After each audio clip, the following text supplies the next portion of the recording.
next to the hospital that obstructed the exit. Kerry Allen.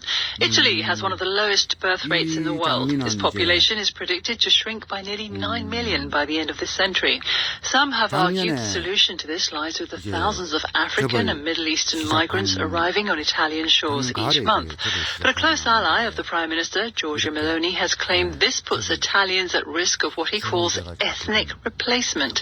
From Rome, Sofia Betizza reports. Francesco Lollobrigida is the right-hand man of the Prime Minister, Giorgia Meloni, and he's also her brother-in-law. He said the way to boost Italy's population was not by taking in more migrants, but by encouraging Italians to have more children. Italy has one of the world's lowest birth rates, and a significant number of births are now registered to non-native Italians. But for some, his warning about ethnic replacement echoes the so-called Great Replacement Theory, a racist, far-right conspiracy theory that claims there's a secret plan to substitute white people with non-white migrants. Mr. Lollobrigida's comments were described as white supremacist by opposition politicians, who accused him of imitating the fascist regime of Benito Mussolini. Giorgia Meloni, whose party has neo-fascist roots, has herself used the term ethnic replacement in the past, but not since becoming Prime Minister 6 months ago.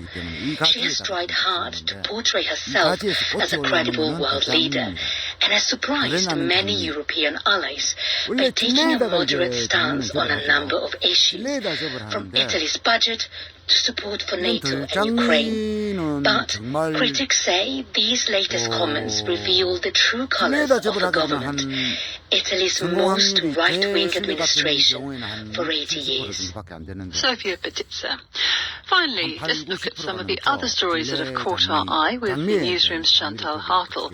First, the scientists who have successfully tagged whales using drones. A team of international researchers have been trialling this for blue and fin whales in the Gulf of California, just off Mexico. And what they did, they positioned a drone over the whales and then they released a tag which has this suction cap that then attaches onto the animal's back. And they've had a very good success rate with this. And this is seen as having much more potential than the conventional method of tagging, which is where someone would have to go on a boat with a long pole. And it makes it more dangerous that way for researchers and also stressful for the whales and takes a lot longer. It'd be interesting to know what the whales think about this new method.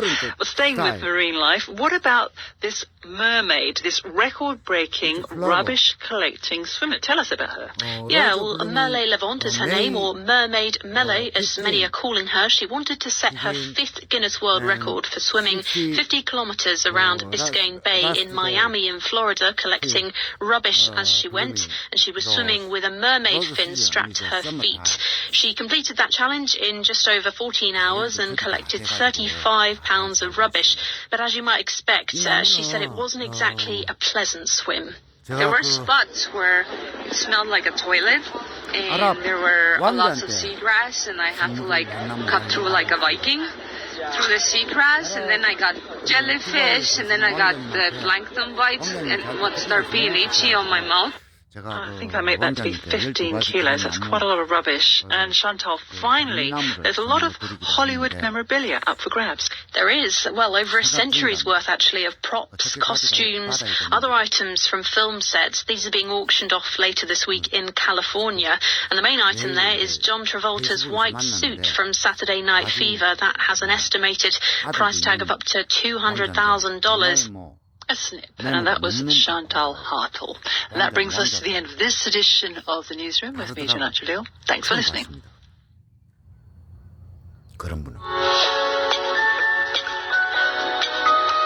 BBC World Service. And now, Witness History. This week, all of our programs are about dogs. So today, we're telling you the remarkable story of how a guide dog named Russell helped save the life of her blind owner during the 9/11 attacks. In 2017, Simon Watts spoke to the man she saved. We have serious news of a major possible air crash in the United States.